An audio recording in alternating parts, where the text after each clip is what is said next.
What the fuck you mean you don't know DJ Mark B? You better preach it. Say that.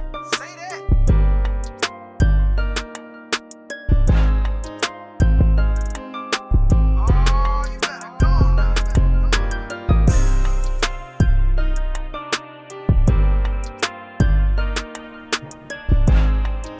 Welcome to Preach Can't Preach with Rashad. We are the prophets. In the episode, another sermon coming at you from 12 Ounce Sports, Zingo TV, iHeartRadio, Apple Podcasts, Google Podcasts, Spotify, and anywhere you can find us. Rashad, what's going on, man?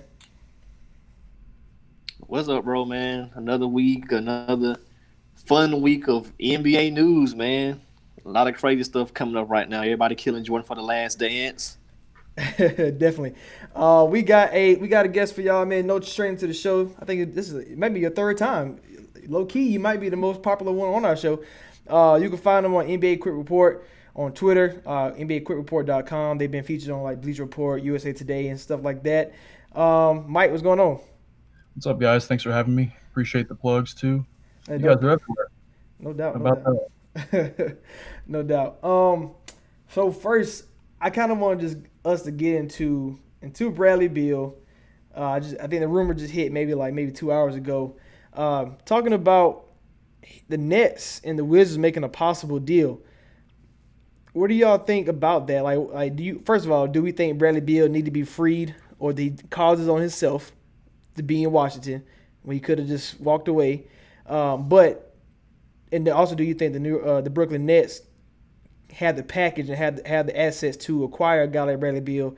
And on top of that, will the Wizards say yes? Because we got to think it's a two-sided deal. So will the Wizards say yes? So Mike, I'll throw it to you first. So I'm thinking there's got to be at least a third team involved because there's not a lot of salary outside of KD and Kyrie. Like the next biggest salary we're looking at, like Dinwiddie's got like $11 million on his deal. LeVert is still pretty inexpensive. After his extension kicks in, it's a little bit pricier, but they got to at least start off with Dinwiddie and LeVert, and I don't even know if that'll work as far as salary. And it's, time will tell if the Wizards even want to, make a deal like that, or if they want to give Wall another chance to team up with Beal and see what's going on there. Rashad? Yeah, I'm thinking along those same lines of Dinwiddie around like 11, 12 million, LeVert around 16, 17 million. So that's two guys who kind of equal out to what Beal's deal is. And then you got to just throw in some picks or something like that.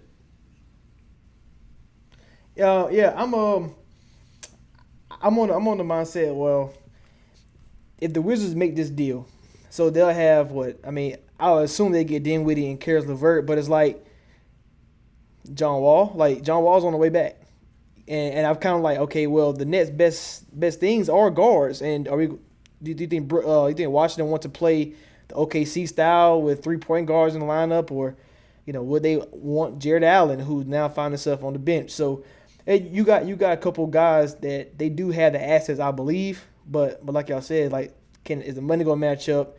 Are we going to find the right pieces, and will there be a third team involved? And I'm just not sure, but I know Brooklyn's standpoint, they was get Bradley Beal, look out.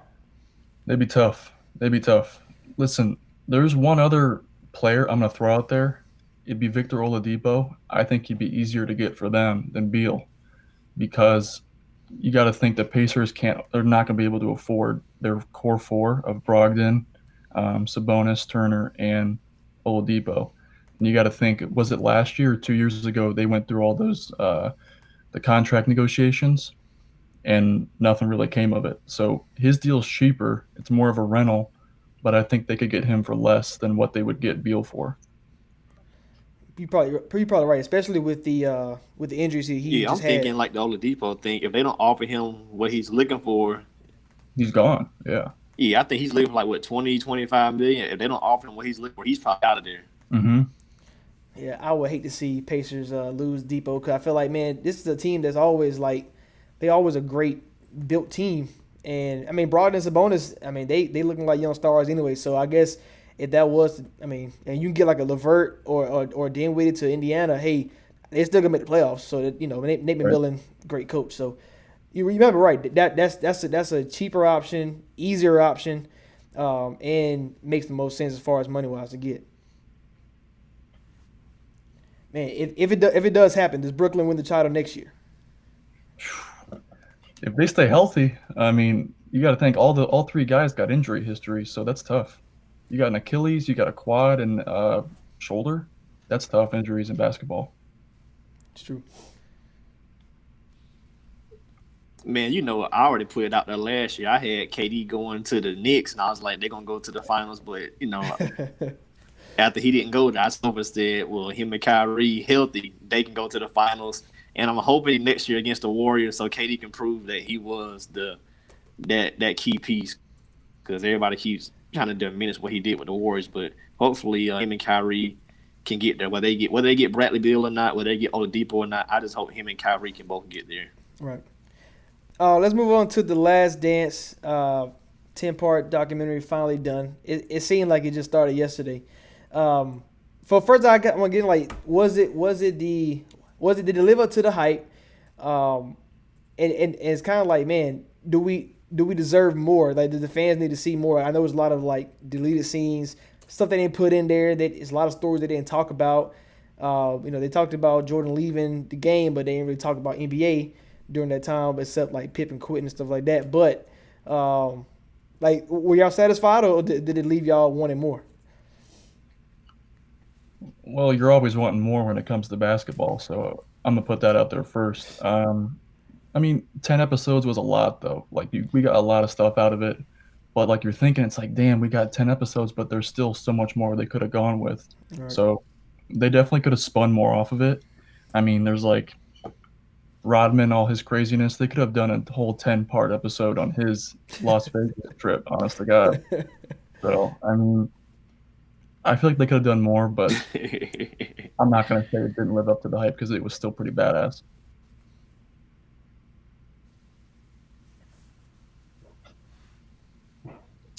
Overall, for me, I thought it came out pretty good. Despite the reports of guys coming out saying like how they were depicted, or just the allegations that teams are, that guys are throwing out about what happened back with those teams. I think overall, as an individual piece or overall piece, it came out pretty good. It kind of made Mike more human. People, everybody always just says, on the Twitter debates, the Facebook debates, or whatever, the barbershop debates, 06 and 0, the MVPs, all that kind of stuff. But I think it kind of showed the man behind the madness of his mentality and what all he went through with the organization and how it got to that point.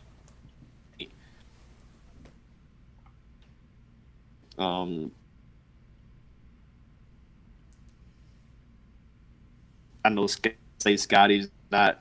I think it's not only him. It was for family.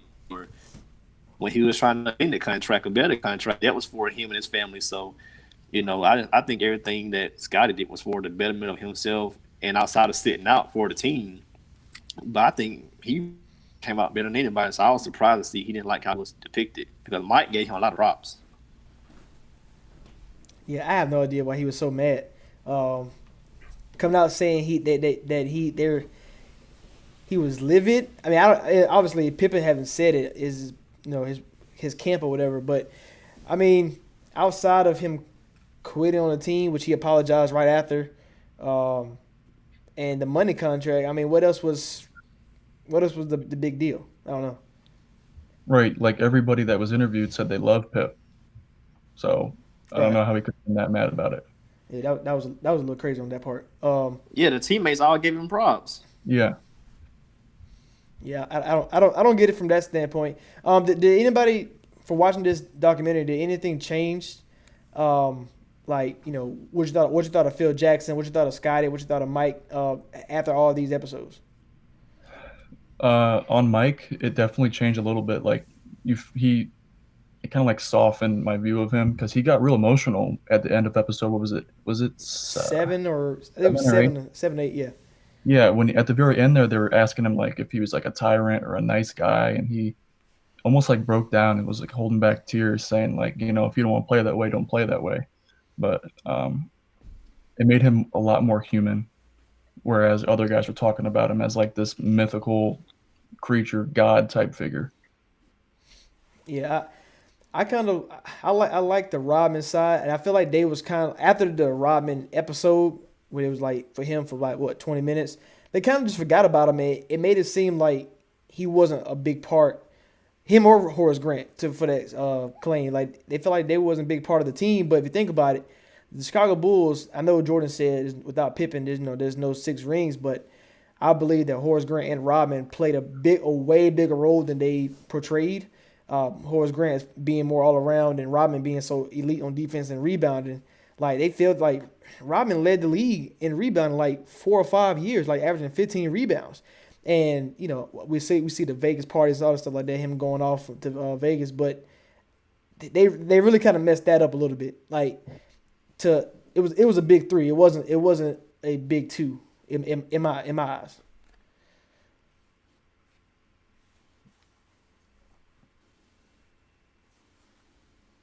Yeah, I think everybody came out great. Steve Kerr, Tony Kukoc. I think everybody, you know, they all set their part. As the backstories really helped too, as far as like where they came up from and their upbringing. Like the Steve Kerr thing, I think that kind of touched a lot of people. And I think Phil that he always gets kind of dinged a little bit as far as saying no, he had 3 of the 10 best players ever, so he shouldn't be considered a great coach. But you got to still take into account the fact that you got to still manage the locker room and the front office of the Bulls, and then what he went through with the Lakers. I know him and Jerry West butted heads at times and all that kind of stuff. So, of course, with Shaq and Kobe's emerging. Shaq wants to get paid. So, what Phil can do with all these teams, as far as just basically once he's there for a year, he can just transfer to a championship team behind me one for all. If trying stuff as well, I think him and Scott came. Phil say he's not going to come back even with a 1-year contract because they would have lost in '99. I don't care who they would have played. They were old in '98. Like if Utah hits a couple free throws or shots in some different games, that series in '98 swings the whole other way. I don't know. I think they would have taken on them Spurs in '99. Yeah, I mean, I think they would have been there, and I think that what makes like the what if question about if they come back for 7 so great because Tim Duncan. I mean, yes, he was a baby, but that was a bad man. Like Dave Robinson was a bad man, even though he was aged a little bit there, but still, like that's 2 twin towers that the Bulls haven't had to face during their run. It was a power forward and a guard. Charles Barkley, you had, I guess, a mixed match in that sense, but they never had 2 big guys, and that they probably wouldn't come off the court. So it's kind of like, would if Robin came back, would he had a big showing against 2 7-footers? It's a lot of different things, and obviously they didn't have no answer for Jordan. But I mean, if my big men both get me 20 and 10, I mean, it's gonna be hard to beat them. Yeah, that's tough. That's tough. Man, the Miami Heat really should have made it. They had the best record year. Yeah, they shouldn't be losing to the Knicks from the first round. not AC, not without Patrick Ewing. All right, so I kind of want to go into this. All right, so top 5 teams, because we know MJ. I think the reason why you can say he's the GOAT is because a lot of guys didn't get to reach that pinnacle, winning the championship. The Karl Malones, the Stockton, the Charles Barkley's, the Gary Paytons, and so many other players couldn't really win because it was one guy winning all the championships. In '99, he got 6 out of the 9. The Rockets got 2, and we talk about the Spurs getting the last one. So during his era of his basketball, MJ's career, not counting the Bulls, who are the top 5 teams during his era? Mike, you can start it off. I'm not going to put it in order, but there was a lot of good teams, and I think they were better in the beginning of MJ's career rather than at the later stages. So those 85 through 87 Lakers and Celtics teams got to be in the top 10 teams of all time. And I mean, Jordan was too young. The Bulls weren't, at that stage yet to compete with those guys. So I think those two got to be up there. So 85 Lakers, 86 Celtics, however you want to call it there. Let's see, what else do I have here? They never played the 95 Rockets, but I think that would have been the best finals matchup for Jordan, just because you got Hakeem, you got Drexler, Robert Ory. That team was loaded. Um, when it was back to back, right? 94, 95. Yeah. Yeah, back to back. I mean, you might get lucky once, but two in a row, that's tough. You're legit if you win two in a row. Oh yeah, definitely. You got the bad boy Pistons, 89 and 90. So, I mean, that team was tough. Obviously, it took Jordan how many tries to beat them. And then you got, I'm probably going to go out and say the Jazz. I think the 97 Jazz were better just because in 98, Stockton was starting to get a little older and he was, his numbers were declining. And with Malone and Stockton and Hornacek in 97, that team was good. All right. I'm gonna give you my top five. So, like I said, there's no order. So I counted the '90s when they won championships. Well, just in the '90s, I counted didn't count the '80s because one Jordan was a man, just one man show, and I kind of wanted to put Phil Jackson in there a little bit. But I did have this team in there. I think the Pistons in 1990. This was Jordan is trying to get to the finals for his first time, and he just couldn't beat the Pistons yet. I think we lost in 7, I believe. But the Pistons that season beat the Pacers, young Reggie Miller, beat the Knicks, and beat the Bulls. I thought those 3 teams were the 90s, and the Pistons was able to beat all 3 in a row, and then go and beat the Blazers in the finals. So that was one of my teams. I think with Zeke and the Bad Boys. After that, they kind of broke up, but I think that was just a great team, and it just started the next wave to the 90s because they beat all 3 of those guys, and those teams were there every step of the way. I went in 95. I went Rockets and the Magic.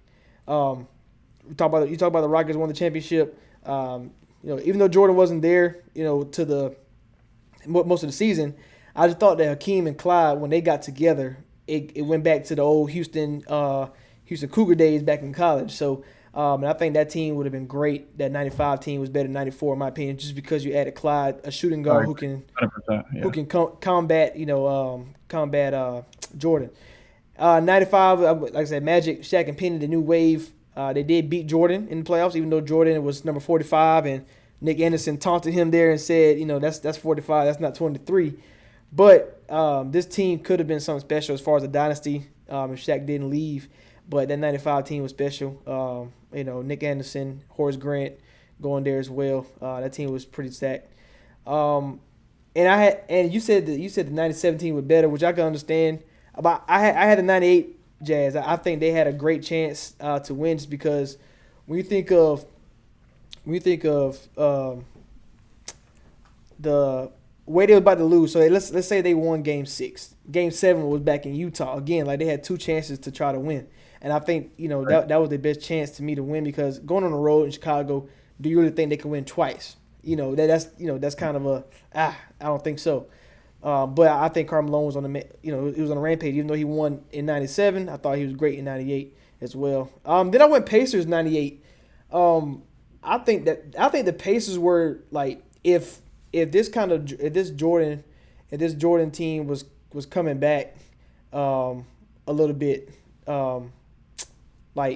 let's say you pick up that Jordan dynasty 96 through 98 and move them to 98, 2000 or something, and they were playing that Pacers teams. I don't know. I feel like the Pacers would have got them. I'm not just saying that, but with Reggie and Rick Smith, the Davis brothers, Mark Jackson running the show. You still got Jalen Rose off the bench. I just feel like they was probably the deepest team the Bulls ever seen, and I thought that maybe if Pacers had another crack at them, they probably could have won. I mean, maybe just Jordan and Pippen, all them getting older, but still, I think they had a great chance.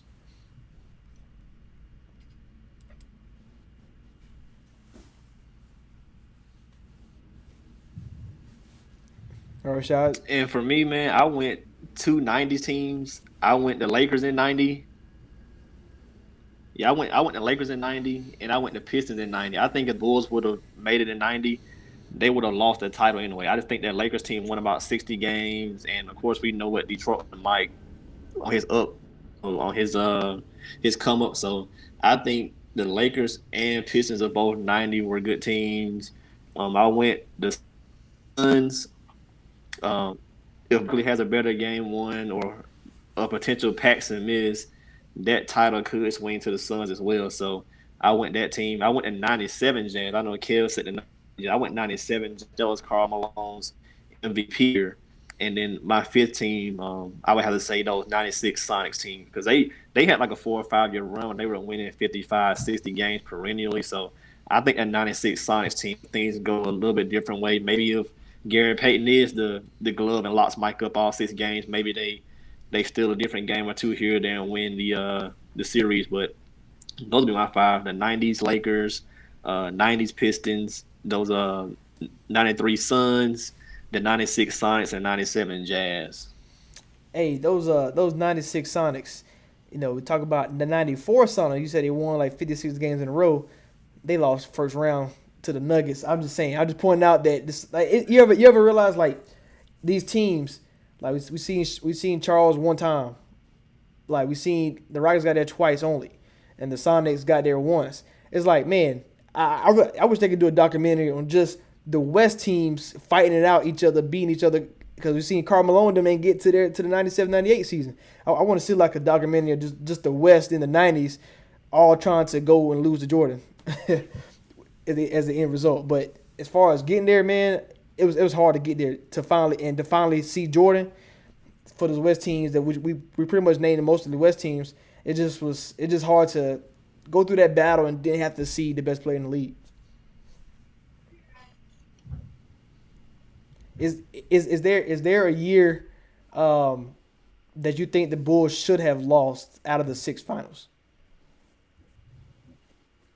Or could have lost? I won't say should have, but could have.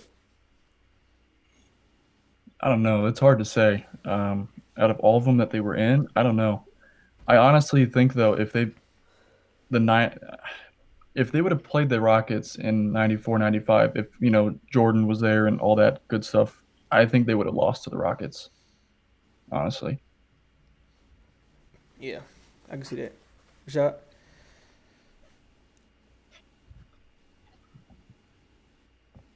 I'm going '98, man. They were running on fumes basically. Scotty's hurt. Dennis is out doing crazy stuff. '98. Yeah, and I'm gonna go 96. Not 96. 93. Against the Suns. Like I don't know. I feel like Charles Barkley. He mentioned he was like how they came out in game one. They had a chance to steal a couple games, and it was in every single game. And I think that Paxson shot, like, I feel like that was just the right night. I feel like if you play that scenario 9 more times, the odds would be in the Suns' favor. And in game 7, we don't know what happens. And I think Charles Barkley probably was the best matchup for them. I mean, the hardest matchup because what is his position? Like, what is he? You know what I'm saying? Power forward, but he's 6'6". He's a shooting guard size, but he's just as big as your center. Like, I thought he created mismatches against the Bulls, and that probably was their best chance to lose, in my opinion. Yeah, I could agree with you on that. Every game was close. Looking at the box scores now, you forget about it, but they were all pretty much down to the wire.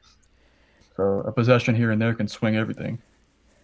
What was crazy? So I looked at '94 because if Charles Barkley after the Dream Team in '92, you go to the finals in '93, you win the MVP, you lose to Jordan in 6. So I'm thinking like, okay, '94, Charles Barkley, you have arrived, and they was up 2-0 on the Rockets and lost the series. Like, do you ever believe like the whole notion about Jordan stopped these guys from winning championships? Or do you think like really a lot of people was stopped by other people because this was a chance for Charles Barkley to go win his finals, and he lost and he up 2-0 and he won those 2 games on the road, went home and got blown out. And it's kind of like, man, Charles Barkley had a chance to win the finals here. We talked about the Rockets only getting there. They got there twice, but it's like, where were you at the rest of the '90s?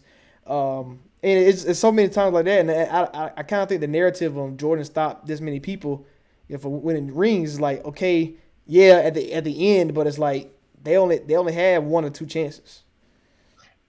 Yeah, I agree with you. I'm a big believer in rings don't define a player's career. If that was the case, Bill Russell's the GOAT. You know what I mean? But right. Charles never won a ring, and he was such a good player. And I think if he got one, he would be held at such a higher standard all time.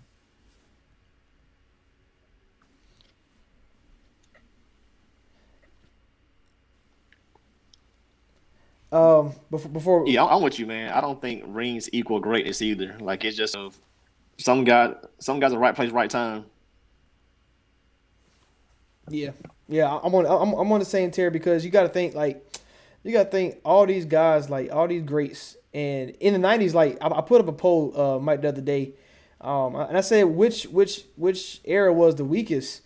Do you in '90s didn't win. '90s won as the toughest era between the '80s, '90s, 2000, 2010s. I think the weakest was 2010 plus. Do you believe that the '90s was the toughest? The reason I asked that question is like I know it's kind of like recency bias a little bit, but with all these expansion teams like the Minnesota coming in, Miami coming in, well I think Vancouver came in. I'm missing another team, but all these teams came in, and it's like these teams are not good, and you see the same. You saw the same teams every year: the Bulls, the Pacers, the Knicks. You saw the Sonics, the Suns, the Rockets, the Jazz. Like it was the same boatload. It kind of feel like now where it's the same teams. The Heat during that time it was always the Heat. It was the Celtics. It was the Spurs, the Lakers. Like it's always the same group of teams. Like, do you think it really was that so much tough compared to other eras, or you think it is what it is? I think it is what it is. I think in every era, there's always a couple of teams that are just powerhouses, and they're going to control that era. I mean, you look at the tens, you got, you know, pretty much whoever LeBron's on. So you got the Heat, Cavs, and then the Warriors. Um, in the 2000s, you got the Lakers running it with Kobe and Shaq, and then Kobe and Powell going forward too. Um, it's tough. I think that the style of play in the 90s, it was so different because number one, the physicality, but you got to think too, in the early 90s, it was still like a really high scoring league.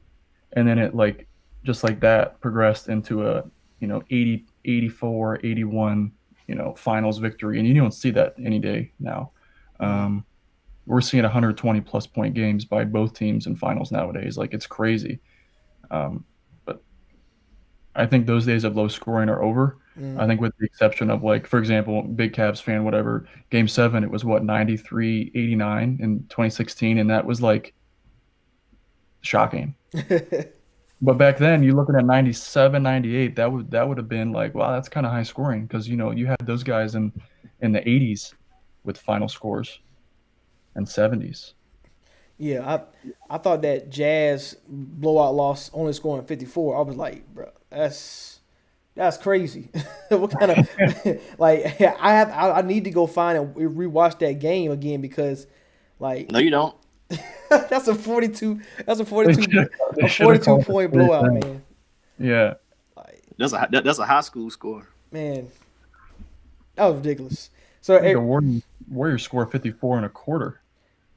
right, that's the crazy part. Rashad, so I was telling Mike about about our poll about the weakest era versus the strongest era, and they said the '90s was was so strong. But do you like I asked Mike, and he said the same thing. Like it really just is what it is. Like at that time, it was the same teams, just like it is now. Like next year, it's gonna be the same teams: Lakers, Clippers, Bucks, Rockets, Sixers. It's gonna be Celtics. It's gonna be the same as that. Eight to 10 teams. That's always there. Is it really? Are you really making it like that much stronger? Is it really that much stronger, or is like, ah, But that's just the game. The wins are always gonna follow the best player. So for example, like you said in the '90s, all right, in the West you had what the Sonics, the Jazz, the Rockets, the Spurs. When Chuck got the Phoenix, they went up a notch because they made the finals then, and then you had the Lakers kind of off and on. So that's your 6 West teams right there, and then in the East it was just the Bulls, the Pacers, the Knicks. Once the Heat kind of got going, they were there, and while they had Shaq and Penny, the Magic were there. So that's just the way the NBA. You're gonna have about 10 teams. Of those 10 to 12, only maybe 4 will be like a legit contender. Like you feel like they can win the title this year, and that was always gonna be the Bulls. If the Knicks get past them, it'll be them. And then you had Utah, and I think 5 West Finals. So there's always going to be about 3 or 4 teams that you feel confident in. And it's the same thing this year. Clippers, Lakers, Bucks are like the true contenders. But if Boston catches a lucky break or if Houston catches a lucky break, they're right there. So that's just the way of the game. Yeah. Right. Yeah, it's the way it is, and it goes back years because even way back when, I mean, Lakers and Celtics, they ran it. They ran the whole league, and then you got the Bulls. Every era's got different teams that just start to run it for a few years.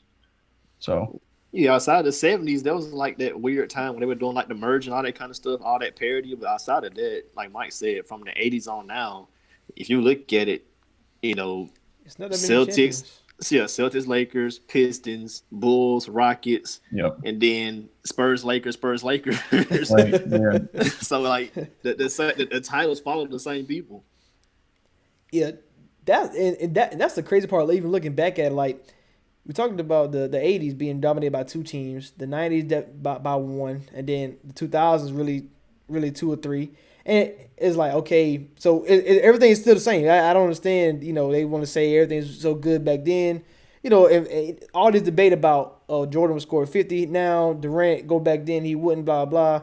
I was like, man, it's really the same type of NBA. Like the rules change. That's what I mean. The rules change and players change. That's really all. The game always stay the same. Yeah, that Mike scoring 40 thing, they tripping. If James Harden can't get 40 perennially with all them shots he taking, and that's my guy, if he not getting 40, Mike not getting 40. I mean, then look at Kobe. Like Kobe wasn't averaging 40. He had like 1 year at like 37, I think, and it was 35, 37, something like that. So that's Mike's carbon copy, and Mike couldn't even shoot the three. So how is he going to average 40? KD can average 40. He only shoot 20 times, and he hit 50%. He don't average 40. Yeah. Right. What do you think about Jordan averaging 40 points a game? He is not averaging 40. He'd be up there. I think he'd be pretty comparable to Harden. I think with the way they stretch the floor now, he's got a lot more room to attack. But nobody uses that mid-range jumper anymore. It's either layups, dunks, or threes. And like, I'm sure his game would adapt. I'm sure he would have developed a three-point shot, better than he had in his bag back then. But no, 40, that's crazy. You see Chris Broussard up there saying 50. I'm like, dude, you need to relax. He would think it's the Wilt Chamberlain 7-8 era. Hey, I thought it was crazy because, like, all right, I kind of looked at it. Jordan probably averaged maybe about 4 to 5 more shots than James Harden does now. And I'm like, James Harden shoot a lot of threes though with that. So it's like, he, like you said, Rashad, he's not getting 40. So yeah, and somebody was like, well, he can get 40. I was like, okay, well, do you want to win or do you want to average 40? Because every person I know, he gonna be like Bradley Beal over here in Washington, scoring 50 points a night and losing. Like, I don't. Yeah, or Booker too. Same with him. Same thing. Like, what team is gonna let you score 40 and you win?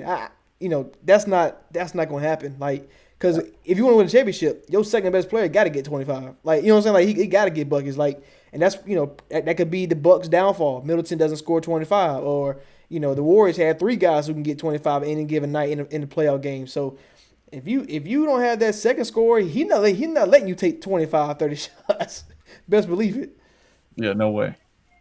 Yeah, I don't know about that, but I understand like the 90s was like that golden era for a lot of guys, because when you look at 20 years ago, these guys were in their prime, like they're 20, 30 years old, like Chris Broussard and Steve Nash, those guys. So I understand they have like a certain reverence for their era, and I think we all kind of do to a certain extent, but at the same time they have to, you can't overblow the era either, because that's when people of our era kind of be like, all right, now you pushing it. Nobody's averaging 40. Like, there's a reason why Will averaged that 50 and 25. Look at the era. Nobody was as big as him, and that's like the most inefficient era. That's how you getting 25, 30 rebounds. Nobody could shoot. Yeah, people don't never say that part. It's like, why they will average 25 rebounds in the season? Yeah. Like Bob Cousy dribbling with one hand, like Kyrie will smoke him, and I don't even like Kyrie like that. Hey, but you mentioned about the overblowing. So, like, do you Mike, for example, do you feel like guys like Stockton and Peyton either get forgotten about because maybe they don't have the rings, or is like, are they over too blown, and guys like a Westbrook should be miles ahead on all time lists? Like the ESPN had an all time list, and Westbrook was under Cousy. Yeah. Under Bob Cousy. But it's like, okay, come on. You know what I'm saying? Like he's behind all the great point guards Westbrook was, and I'm like, man, I don't know. I think I'd rather have Westbrook. He's like, Yeah, no, I know what you mean. If you put Westbrook in the 50s and 60s, he would average 65 points a game. I'm not kidding. But I don't know. It's hard because like nowadays all these athletes are so much more athletic and in shape and all that. Like if you put Jordan in today's NBA, he's still right up there as the most like in the top tier of most athletic guys. But right. back then he was in a league of his own with athleticism. So you put Russ, LeBron, you put guys like that can jump out the gym. Even John Morant back then, it's like everybody's turning their head, looking like who's that guy? Yeah, exactly. Yeah, I feel like that's why like they think he can score 40. I don't know if y'all see Nick Wright's point one time where he talked about, well, if Jordan can get 40, that means like a Dominique Wilkins who was averaging like 25, 26, he would get 35, and they were like, oh no, he wouldn't do that. Well, isn't that the same thing? And I was like, You can't pick and choose. Yeah, and I thought that's where he had like, man, you know what? That's a good point, because you got a Reggie Miller scoring all these points, and y'all ain't talking about him dominating the league, because people disrespect Reggie all the time. They said Klay Thompson better, so I'm like, okay, you know what I'm saying? So it's like if you can't, the argument isn't consistent throughout the whole thing, and I like you say, I love the '90s. I watched the ESPN Plus. I watched a '90s game about every night, just to watch and just to be like, man, these teams was like stacked. Like watching the '98 Bulls versus '98 Pacers game 7.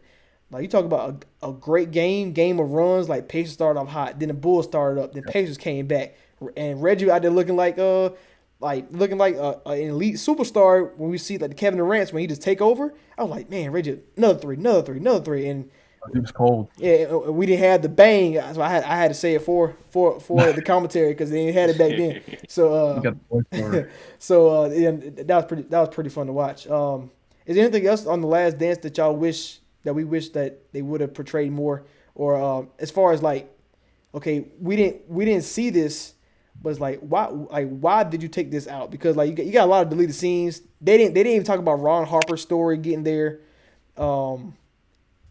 And He was kind of finished. He was kind of finished then. Like he had already did his thing with the Cavs and the Clippers, Yeah. and then he had that knee, reconstructive knee surgery. So he got to the Bulls. He was averaging like 7 points a game. So as a big guard, he was still a good defender for them, especially for that Phil Jackson system. But he wasn't the Ron Harper that he was when he came into the league. Oh yeah, of course. But do you think that's kind of like a, when you look at a lot of championship teams, like Matt Barnes when he came to the Warriors, you had Sean Livingston, like all these guys getting second chances, and it's like when you put that veteran around a great player, and I see why LeBron James wants to have these guys. He wanted Danny Green and Jared Dudley versus when he was in Cleveland, he said, I don't want Andrew Wiggins, and I can so he got to punch him in the eye. That's why. Yeah, you're right, but it's like that's crazy how we all, not we, but the general consumption is like, oh, Jordan, he got to have his teams are always slow, or whatever, because he has vets, so when he leave, they don't look as great. So it's kind of like, okay, same thing. Ron Harper, Kerr, Paxson. Like, do you think these guys would be great? Of course not. But with Jordan, they fit perfectly, and that's why they win. So I can understand. Like at first, I kind of imagine LeBron had kept Andrew Wiggins, like blah blah blah, because Kevin Love, you can say what you want about Kevin Love, but it's like, man, if he had Andrew Wiggins, man, has a young buck with him, like just like Jordan, he denied the T-Mac trade, like man, imagine Jordan and T-Mac for those last few years. My gosh, like obviously hindsight, T-Mac became that man, but if Jordan didn't could see like, man, this T-Mac guy can be special, how far could we go on this next era, which Jerry Krause is trying to allude to? I can understand the veterans. Hey, Mike, I want to ask you this. Me and Rashad said that Krause is an elite GM, probably go down as one of the best GMs of all time, but he had this whole thing about trying to rebuild. So what do you think his bad things were? Like what was his like downfall? I mean, I know he said about he wanted all the credit, but as far as a GM standpoint, what do you think he should have done differently throughout the '90s, or do you think he should let them get a chance to run it back? I definitely think they should have tried to rein it back. I think his ego got in the way of a lot of stuff. Like there was all those tapes, like championships or whatever. Championships are won by organizations, not players, not coaches. All that. But like, it's tough. I still think he's an elite GM, but I think there was a couple problems, and I know that there's a lot of GMs that are like that too. There's a couple, like asterisks by their name, like what could have been with that team. I know they won 6, but they could have won more, 100%. And I think with Mike leaving that first time, he was burnt out from basketball, and I think that Krause is one of the reasons, honestly. Yeah, I agree with that. I think he was the main reason because he kept trying to trade Scotty and retool the team and all that kind of stuff. Like you just burn guys out, and like they're lucky they even had Phil because that kind of stuff can fracture a locker room. So I think having Phil, that's what really turned him and Krause against each other because it turned into like the Phil is our guy. So he kind of put it as the team versus leadership, not against Reinsdorf, but against Krause. Even though he was a great scout and he made some key moves like that Cartwright for Oakley and knowing that you need to put a Paxson or a Kerr around to space the floor and hit some mid-range jumpers and corner threes, which was, if you could do that back then, that was elite back then. Because now you got to be 3 and D. Now you can just spot up 3. Right. I got a lot more respect for Phil out of this too. I mean, he's got to deal with like you got Mike's popularity, you got Rodman's craziness going on vacations in the middle of the season. You got Scotty with the pay. You got to handle all that. Then you got jealous teammates. Horace Grant is the main guy who was real upset about everything, how Mike handles his business. And then you got the front office basically saying like, all right, we're done. This is it. This is the last dance. And you got Phil just holding everybody together. Like, let's just do this. Like, a lot of credit to Phil. Hey, I told Rashad this before. I was like, man, I probably would have been got fired because when Jordan would have retired after the third championship, and we had a good '94 season, but me not knowing Jordan coming back, yeah, I probably would have made that trade because the rumor was Sean Kemp and I think the sixth man, I forgot his name, but they were gonna trade that. I was like, you know what, I probably would have done it, and either that or I would have traded Pippen in '98 when he demanded. I would have got him out of here, and I would have ruined the Bulls dynasty. So I'm glad I wasn't the GM because Krause had more patience than I did.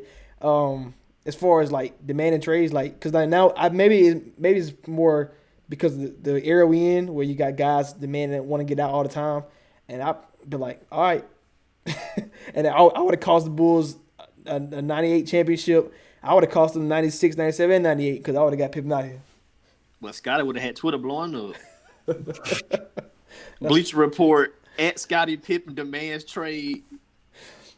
Hey, he would have got my nerves on some real, if it was today with all social media, I would Scotty I would as a fan I would have hated Scotty.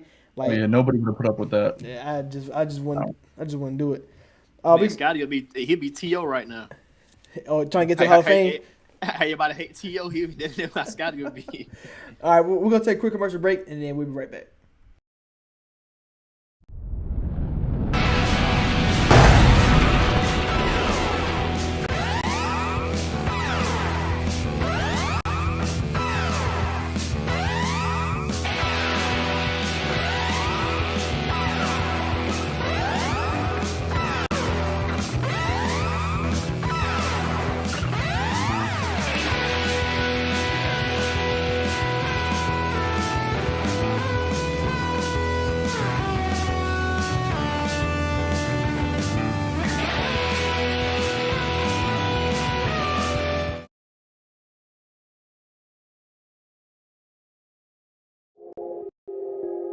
That's what's needed to get to that next level.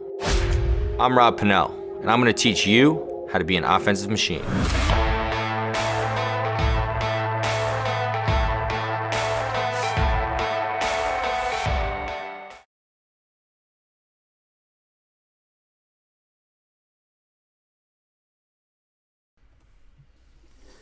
All right, and we are back. So might begin to all this, to all these reports about will the NBA come back?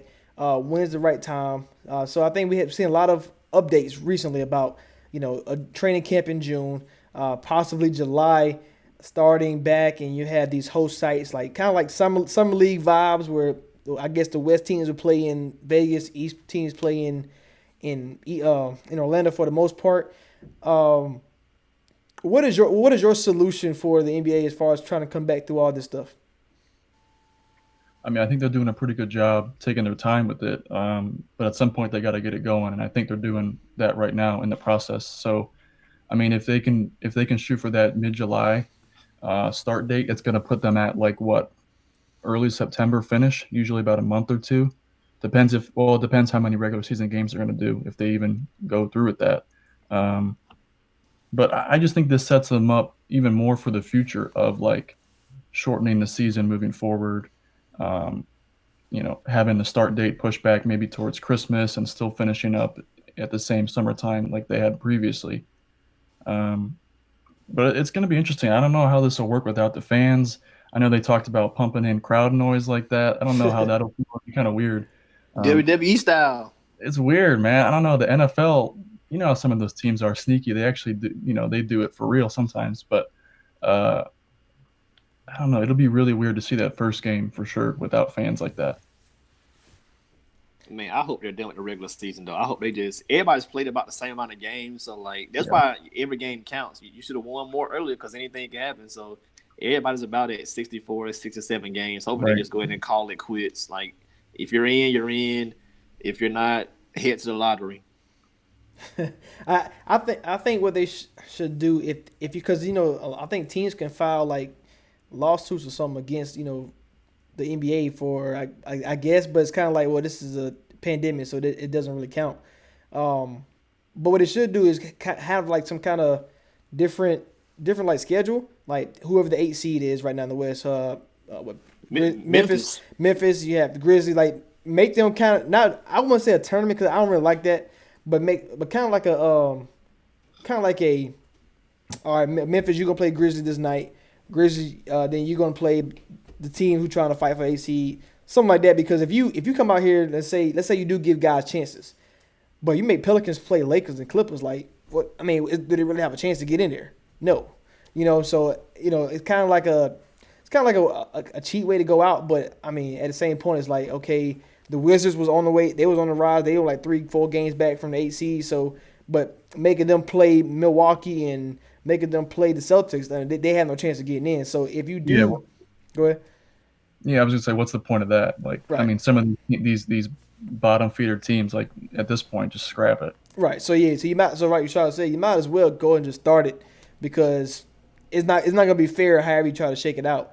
So, and we talk about like seeding, how everything matters because, the Nuggets, one of the best teams in the league, but if they get a Rockets first round, like, are they going to come out, round one? Or the Clippers, if they go through, let's say they go through Mavericks, Rockets, Lakers, like, are they going to be so battle tested?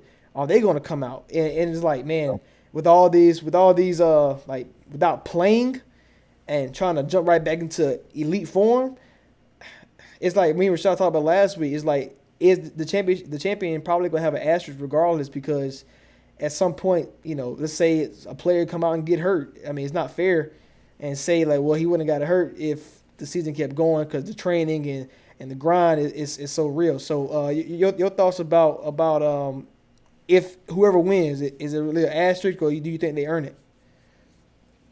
I mean, me personally, I think they earned it. I mean, it's still a season. Like there's a lot different with it, but at the end of the day, it's still, they played almost a full season. They played as much of a season as they had the lockout, almost 10 years ago now. Right. So, but I think that the bigger issue, like LeBron talked about it a couple of weeks ago on, I think, Channing's podcast, he's like, we were just starting to ramp up for that playoff mode. Like my body was like A+, and now they got this 2-month layoff. And these older guys, you might think like, okay, the rest is good, but like they're not in game shape. Right. They can't run fives like that anywhere. So I think it's worse for these older teams trying to get back into shape. I mean, I look at it from like a nutrition and cardio standpoint, because you got to think about a lot of these guys have chefs or some guys don't really have wives, so some guys can't even cook at all. So you got to think about, man, guys probably like here Uber eating, ordering Uber Eats, getting Michael Jordan pepperoni pizza or something like that, man. So so guys probably gaining weight, drinking Mountain Dew. You got to think about guys are stuck in the house, man, not really getting any cardio in, or depending upon where you live, you probably don't have a gym to go get on a treadmill or to the rim down. It's just so many things. Like you said, you can't go run fives, you can't even go run a 2-on-2, 3-on-3. No. And like I said, depending upon what state you live in, like imagine if you live in New York, like the Nets will be in the playoffs. Nobody's going outside trying to go run 2 miles to get in shape. Like they're gonna get bounced in the sweep anyway, but it's just gonna be even worse now because you can't really stay in shape. Yeah, and guys like, I bet you Jokic has gained 25 pounds. Like some of them, there's no way all these guys are staying in, they're 100% shape like they were before. Hey, Embiid, I bet Embiid been eating.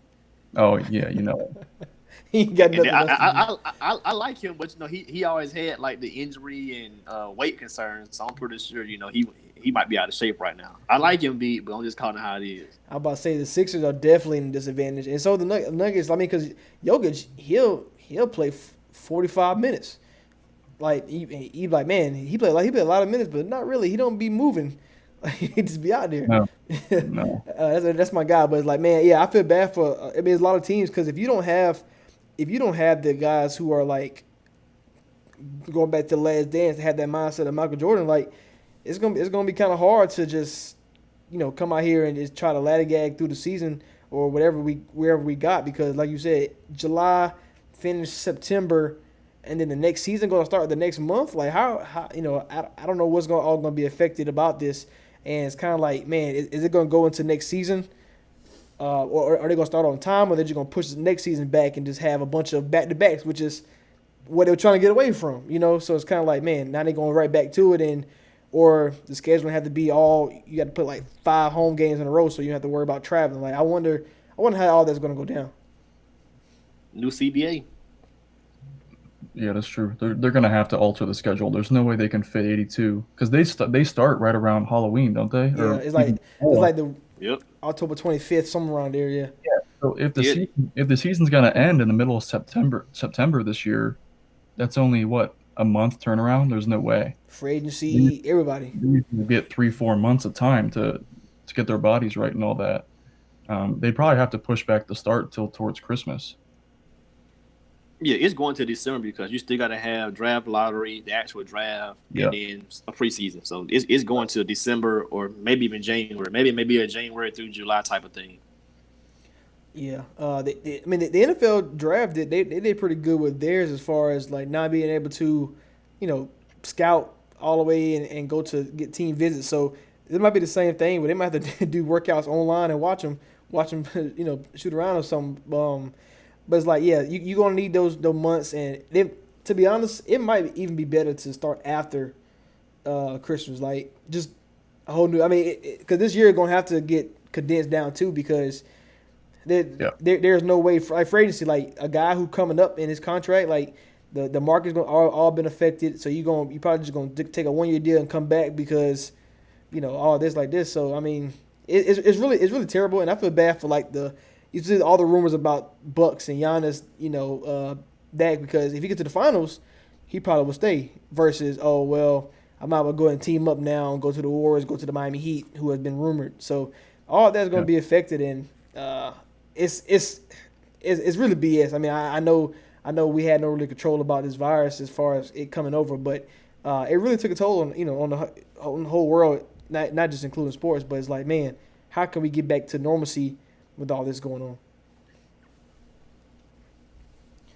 on? We got about 5 minutes left. Real quick, if the season stopped right now, who would y'all have as y'all MVP, your coach of the year, defensive player of the year, and most improved if we stopped right now? So MVP and defensive player of the year, I'm giving both to Giannis, honestly. Simply put, best player on the best team in the league. They're at 53 wins. They're leading the league in wins. Giannis, he's got He's top 3 in points and rebounds. His PER is first. I think the stat is the Bucks defensive rating is the best defensive rating in the last like 6 years, and he's the main guy on that team, defensively too, anchoring that defense. For MVP, I'm going Giannis, but for defensive player, I would have to go Anthony Davis. He's anchoring that Lakers defense, so I think that'll put a notch in his belt and kind of help him start climbing that all-time ranking. And Coach of the Year, I'm going Nick Nurse from Toronto. No Kawhi, the Pascal leap. I think with them still being 2 in the East, I'll take Nick Nurse as the coach. I'm going with both of y'all guys for MVP and Defensive Player of the Year. I think Giannis is going to grab one of those awards for sure. Whether they give Bron the MVP or Davis the Defensive Player of the Year, that's something like I can see either or. But Giannis definitely coming out with one. My Coach of the Year, man, I don't know. It's the Nick Nurse really is the ultimate favorite, in my opinion, just because of what you said. Still lost Kawhi, you're still a top team. But I mean, if you want to go somebody else, I think Mike D'Antoni's deserve a good shout out too as well, because his Rockets team is still there, and even if you want to go Rick Carlisle on Dallas, because this team didn't think they were supposed to be there. Luka emerged as one of the youngest superstars, and they're right there in the nick of things. And if the season played out, they probably could have got a 3 seed. You never know.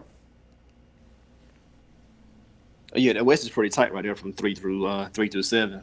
Really 2 through 7, because Clippers and Nuggets on like one game apart. So it was pretty tight. I think you said most improved. I want to say Jason Tatum or Brandon Ingram, but even guys like Devontae Graham from like Charlotte, who kind of came out of nowhere, you could say him. But my favorite would be Jason Tatum. I like Tatum too. I mean, because he's a two-way player, and I think he's one of the better ones in the league. But for Coach of the Year, I'm going to give to Nick Nurse too, just like you guys were saying. I think, you lose Kawhi and Danny Green, there's no way in hell they're going to be that good. I thought they'd be like a 6 or 7 seed, and they're a 2 seed, third best record in the league. And this with dealing with injuries too.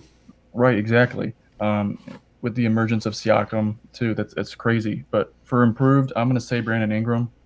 You got to think last year too, he had those blood clots, and people were kind of like, is he going to be writing him off back to normal? We were thinking that Chris Bosh thing might be getting him, but he is balling, and I think that that team is set up real well with that young talent that they got. Yeah, I'm gonna go Ingram as well. It's because All-Star, the Pelicans. Yes, Zion came back to help him along, but I mean Ingram was balling, like he was the stat wise. And another guy we probably should give a shout out to, probably a guy like Bam. Just because of what he was the year before to now. Obviously, Jimmy Butler coming over, but he's one of the best young centers in the game. And shout out to my Kentucky boys, Man, you could say Luka. He went from a rookie to MVP race. I like it, yeah, because he averaged 29, 9, and 9. Like this almost Russ' first triple double way back when, and I thought that's just crazy. Before we get out of here, Mike, appreciate you for joining us, man. Appreciate every time I hit you up, you're always willing to come on. Just tell everybody where they can find you at again before we get out of here. Yeah, appreciate it, man. Thanks for having me on. Always, whenever, just hit me up. So on Twitter at NBA Quick Report, just having fun with it, breaking down NBA stuff. You guys been following you guys for a long time too. Love collabing with everything in there. So check us out on Twitter. Most definitely, man. Appreciate you. You know it. All right, man. So we'll be back on here next Thursday, same time as always. Catch us live at 7:00 p.m. Eastern on 12 Ounce Sports. This podcast will be out tomorrow, so make sure you check that out. Or share it to a friend who missed the live show. Appreciate 12 Ounce Sports again for giving us the opportunity. So, we're Preach Care Preach with Rashad. We out.